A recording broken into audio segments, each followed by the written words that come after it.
If you haven't heard about Anchor, it's the easiest way to make a podcast. Let me explain. It's free. There are creation tools that allow you to record and edit your podcast right from your phone or computer. Anchor will distribute your podcast for you so it can be heard on Spotify, Apple Podcast, and many more. You can make money from your podcast with no minimum listenership. It's everything you need to make a podcast in one place. Download the free Anchor app or go to anchor.fm to get started.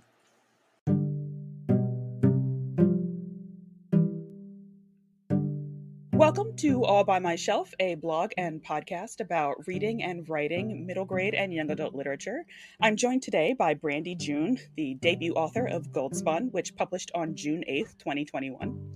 You can buy a copy of Spun from the All By My Shelf Bookshop using the links in the show notes. And if you like the interview, consider becoming a supporter or member of All By My Shelf by visiting buymeacoffee.com/jmtuckerman.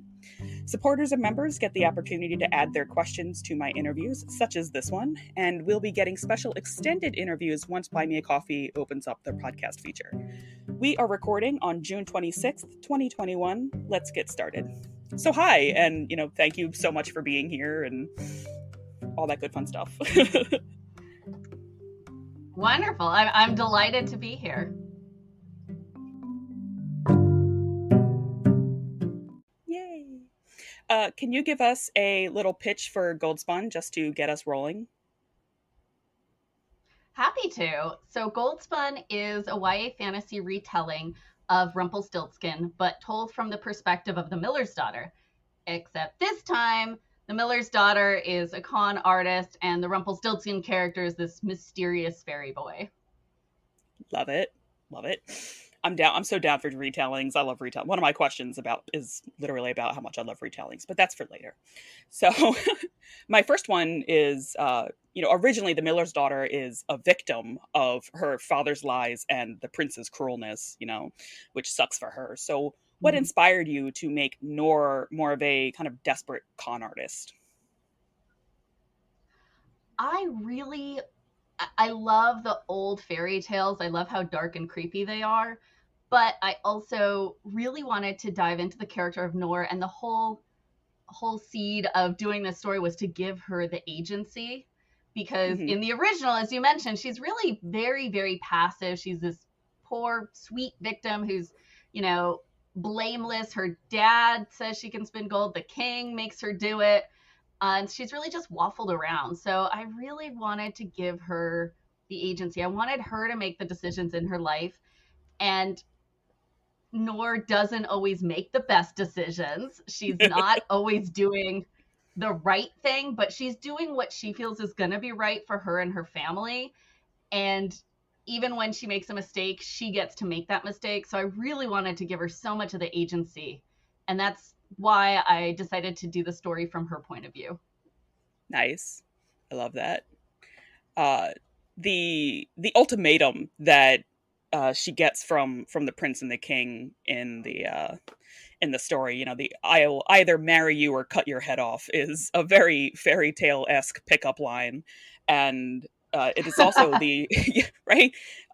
It's also the original consequences of the fairy tale is that you'll either do this or I'll kill you. That's just it. If she doesn't spin the room full of gold. So why did you choose to keep that particular element of the story?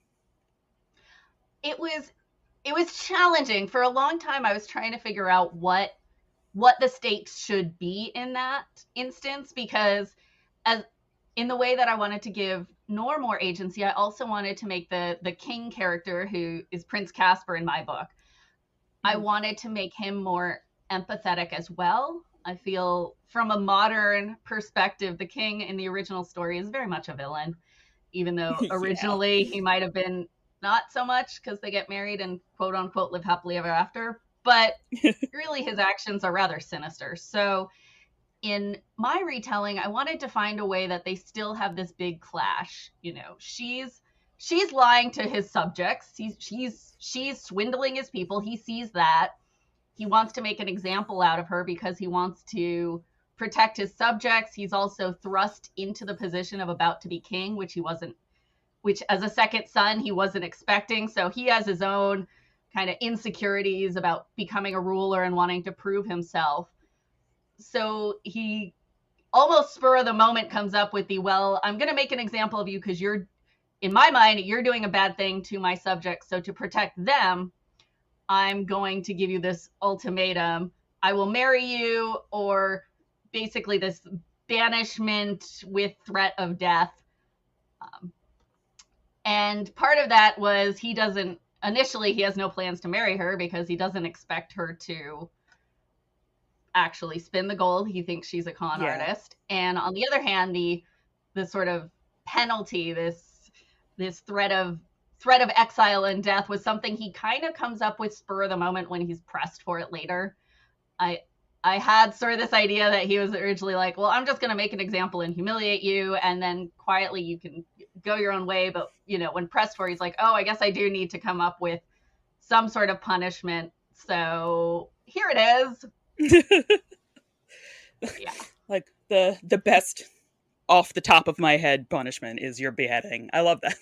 Mm-hmm. So as I said earlier, I love retellings. I especially love ones where like the villain wasn't actually the villain, and kind of that the very real true story of Three Little Pigs. Like I love stuff like that.